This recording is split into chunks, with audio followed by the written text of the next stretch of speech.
When I was in grade 10 of high school, I would be in the back of the bus almost every day crying my eyes out. I had just failed two tests back to back, and I was going to fail every test to come. Not only that, but I didn't make the sports teams, and while all my friends were playing, I was completely isolated. And isolated in my hobbies too. Hobbies which I didn't even enjoy because not only I wasn't good at them, but additionally, they weren't furthering me anywhere in life. I didn't feel like my hobbies were actually useful in any regard. But that's where I found self improvement.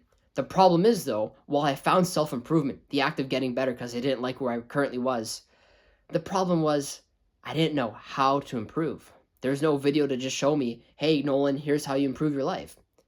What makes things even worse is I lacked the skills necessary to improve my life. Think of it. If you dig yourself into a trench because you have bad habits, that's because you don't have the skills to avoid the bad habits or to avoid the pitfalls in the first place. So if you fell into a trench and you're digging yourself deeper, how are you supposed to magically accumulate the skills to come out of the trench? Certainly, if you somehow can, it's going to take a long time. So I wished at one point that there would have been a video for that. But here it is. Here's a video on 6 essential skills to learn what self-improvement is and how to use it to benefit your life. Firstly, you need emotional control. That crying kid on the bus, me, I was going to go home and do nothing. I mean, sure, my hobbies are pretty useless after all, but I'm not going to go and study. I know I'm going to fail anyways. And sure, let's flip the script. Let's say I was happy, overwhelmingly happy. Well, if I was so happy and reassured to myself, why would I want to go and study anyways? So emotions as men go both ways. So don't think you're going to be a stoic man who's going to push everything down and just be straight-faced. I mean, that's stupid. And second of all, don't think you're just going to push down all the negative emotions. It goes both ways. An eager man is going to oftentimes ruin moments because he's too eager and wants to do something different. And a sad man is going to oftentimes prevent moments because he's too sad to find the courage to do so.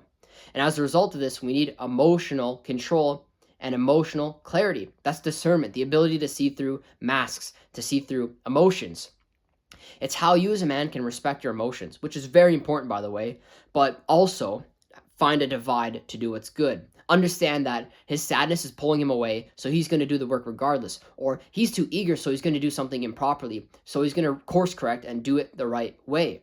So now you have emotional clarity. That's the idea of just doing things the right way and actually respecting the way you feel and having a bit of reconciliation with your emotions. After all, there's a bunch of bonuses to that. Not lashing out, not being straight-faced and actually having an interesting personality, which is beneficiary to a relationship. Understanding how you work and reflecting, and then of course finally finding the good, which allows you to be more disciplined. And that's the thing, after all, motivation is just emotions. It's just emotions. So if you want to get rid of motivation, you're going to find discipline. And that's the second skill you really have to work on. And like a muscle, in these skills, you're going to train them and get better. And that's discipline. Discipline is exactly what you think it is. Or is it? People think discipline is just doing hard work. Okay, but what about the goodness of learning about between the emotions, right? Finding that good task that you need to do regardless of how you feel. That's what discipline is. Discipline is doing a piece of work because it's good and you know it's good. For me, that's reading the Bible every day. Sometimes I don't want to. Sometimes I really want to. But needless to say, I'm always going to read the Bible because I know it's good for me. Maybe your disciplinary act is going to the gym. Maybe it's eating the right bit of food. Maybe it's having a certain schedule throughout your day. Either way, discipline's not about doing hard things. It's about doing the right thing. Reading your Bible isn't hard. Waking up on time isn't hard. Going to the gym certainly also isn't hard. We make it difficult on ourselves because we don't want to do them. But discipline isn't about doing things we don't want to do. I want to make these videos, but I still stay disciplined by making them constantly. So discipline isn't about doing work we don't want to do or doing work that's insanely hard. It's just about doing the right work regardless of how we feel. And that comes in tandem with the first step, the first skill that is, which is why you desperately need to learn it. Additionally, you need to learn problem-solving skills, especially under pressure. Think of me failing test after test after test. There was pressure. I had to actually get my stuff together and lock in. So under that pressure, I had to learn how to solve problems. I had to learn how to force myself to study and just accumulate this intelligence out of thin air. Maybe you're not getting on a sports team. Maybe you just failed a job interview. Maybe you lost a relationship. You are put in times of pressure. But here's the thing. And this is the best for compounding. And this is why we see men who go through tragedies oftentimes become very successful. Like the man who was poor all of a sudden become rich. This is because in these events of tragedy, or just crummy life scenarios. You're faced with problems. So you do everything you can. You build up the problem solving skills, especially under pressure, oftentimes self-imposed pressure, like time limits you put on yourself, like I need a relationship by then, or outside put on pressures like deadlines, like tests, or like a residence payment, or like a cash out for a specific bank account.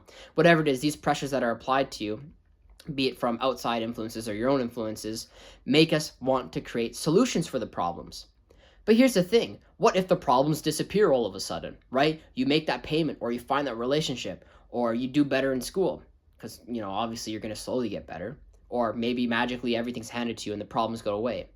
Well, just because the problems are gone doesn't mean the solutions also leave. So without the problems, you're just left with solutions. If there's no problems in the first place, you have nothing. But if you have problems and then they disappear, you have solutions. So that poor man who was poor, spent his whole life working to make some money, he's not poor anymore. Well, he's rich. That man who really wanted a relationship, the problem for him was he was alone. Well, he's no longer alone. Now the solution is with him. He has his girlfriend, or his wife, or his family, or someone to look forward to being with. This is what the solutions look like in a man. It's the lack thereof a problem afterwards of which you had the problem. It's not having no problem and thus no solution. It's having no problem and a solution.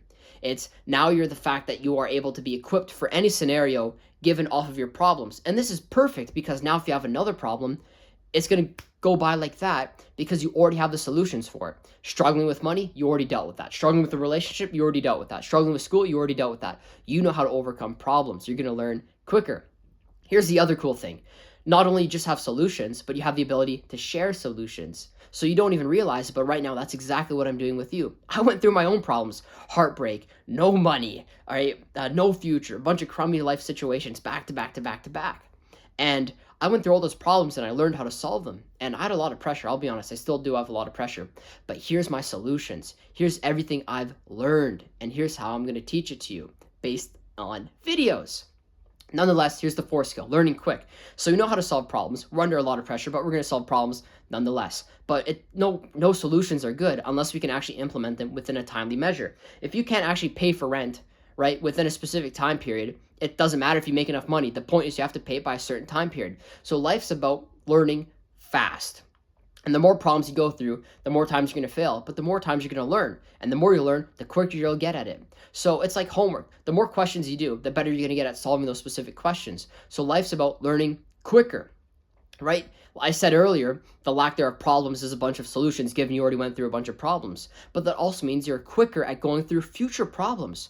So the more we can go through, or the more we can learn from others who have gone through things like myself, the better we are at actually learning. So far, just as a recap, you need to have emotional control so that we can know what's good. And then because you know what's good, you can be disciplined and actually work on it. And because you're working on things, now you're going to experience problems to solve. And now that you're solving problems, you need to learn how to actually learn faster. These are the 4 core skills so far that you need to learn and improve upon if you want to actually have self-improvement, which is successful. 5th skill, you need to learn how to build a strong environment. Let me give you a quick example. Your environment is anything you do and anywhere you do it. Let's say you're walking to school. Here's the difference. One kid walks to school past a strip club. The other kid walks to school past a church. It might be a bit of an extreme environment, but one kid's going to be tempted with a sex club or a bar. The other kid's going to be tempted with a church, right? Or even if there's no church, even if there's nothing, the lack thereof is still the lack thereof temptation. And that might sound like a crazy example, but on my school or college campus, there's literally like a couple strip clubs or like a bunch of bars I have to walk by and smoke shops and weed shops. Like, I'm not even joking. There's no churches. It's just like porn back to back to back to back that I have to walk by to get to class. I'm not even joking. On the other hand, I've seen other schools where you have to go by church after church after church to get to class. What environment is that? Like, how are those environments going to actually influence you? So let me get even more specific because those might not be tangible for you. Let's say you wake up, right? You wake up in a bed that's nice and comfortable. Are you going to want to get out of bed? No. So there's class A problems. You are in an environment that you've created that you can't actually escape from. You're stuck in your bed because it's too comfortable. You want to lust because you surround yourself with Kleenexes and your phone and fucking lube, I guess, right? You don't want to get off your computer because you have video games on your computer, right? Or you can have class B environments, which are environments you can't change. So you might not be able to change the amount of strip clubs or churches on your way to school, but you can certainly change the path or the route you take to school. Additionally, going back to class A environments, let's say you're in an environment like your bedroom. You're struggling with it. Okay, have a more uncomfortable bed, I guess. Or if you don't want to do that, have sticky notes on your wall that show what you want to do. Delete the video games from your computer, put your phone in black and white, or don't bring your phone to the bathroom with you. Bring a book with you. Those might sound like unnecessary things or tiny things, like who cares if you even read your sticky notes? Who cares if you actually read the book in the bathroom? The point is you have the lack thereof distractions. You don't want to have things that encourage you to fall within temptation. Key point is, within an environment that you're building, you need to learn how to build strong environments. It's a skill you need to develop. This means you can take any environment you're working within, no matter what you're doing, and you can make it alike to what you want to do. This means if you want to make a lot of money, you need to make an environment that is reflective of someone who has a lot of money. If you want to stop lusting, you need to make an environment that is reflective of someone who does not lust. You're never going to become the person you want to be if you're in the place that is not representative of who that person is. That doesn't mean you need to change places or change houses. It just means you need to upgrade the current place that you're in. Your current place that you're staying in. I don't think inning's even a word. That's not a word. From this though, we need to understand you can't just make a bunch of purchases and just fabricate everything around you. You need to make small, subtle changes that are actually essential to your day-to-day routine. Like sticky notes on the wall, like not bringing your phone to the bathroom, like putting your phone on grayscale or deleting games from your computer. You want to make it essentially, impossible to fail. Point of self-improvement is making the good things we want to do insanely easy and the bad things we don't want to do insanely difficult. You don't want to do the bad things, so make them hard. You want to do the good things, so make them easy. So far, we're getting discipline from learning how to emotionally control and regulate ourselves and having discernment, which is the ability to see through things for what they truly are. We have problem-solving abilities, which we're actually getting better at, so we're learning quicker. And now we're building environments, albeit whether it's a area B environment or an area A environment, we're actually learning how to build and navigate through environments that are coordinated in such a way that actually make us better at improving our lives, and it actually negatively impact our ability to be tempted, because why would we want to be tempted? We don't want to be tempted. So finally, altogether, we need self-respect. Doesn't matter how disciplined you are, doesn't matter how much you care for your environments or how good you are at solving problems or how quick you are to realize your emotions. If you don't respect yourself, you're never going to find the end of self-improvement. Now, yes, we are lifelong learners. We are meant to be learning forever and ever, but if you never respect yourself, you're never going to find the point where you are satisfied. You're never going to be satisfied with your relationship. You're never going to be satisfied with money. And if you're not worried about that, if you're not having problems with the lack thereof satisfaction, then self-respect comes with even commencing these things. How can you start to realize your own emotions if you don't respect yourself to even give yourself the common decency of recognizing those emotions? How can you have discipline to do what's good if you don't have the common self-respect to even acknowledge what is good? How can you find problems to solve if you're not even giving yourself the self-respect to put yourself in situations that have potential problems, like joining a program that you're not equipped for, or moving to a new country that might not know the language of, or doing something that is absolutely absurd that you're not prepared for? Or even something as simple as presenting in front of the class and starting first. You need to have the self-respect to give yourself problems to solve or put yourself in environments to fix. You need the self-respect to actually improve these skills, because no one's going to improve your ability to learn other than you. No one's going to improve your ability to change environments other than you. And no one is certainly going to improve your ability to regulate your own emotions and the way you feel and discern other than you. You need the self-respect to say, I'm going to be a better man. That's where your identity shifts. You go from this crappy man to a good man, not through becoming this perfect person, but through becoming the person who just wants to be better from that self-respect. My name is Nolan T. Painter. If you've appreciated anything from this video, despite my crappy presentation, then feel free to share it with someone, or subscribe, or like, or even join my call center. I have a really, really cool call program that you can just pick up super easily that involves me giving you accountability lessons, or just a lot more of this. If you want a lot more of this, but directed to your specific difficulties in life, be it religion or school, specific classes you have, coaching for sports, or like literally anything you're struggling with, I will be your accountability coach. I will be your one-to-one, mano-a-mano, bro-to-bro, who will help you out with literally anything you're struggling with. If that's not interested for you, then maybe check out other videos I have. I'm on my own journey. I'm trying to just make videos better, and I'm trying to just improve in my delivery. I think this is hour number 2 of trying to record this quick little video, because I've been stumbling again and again and again.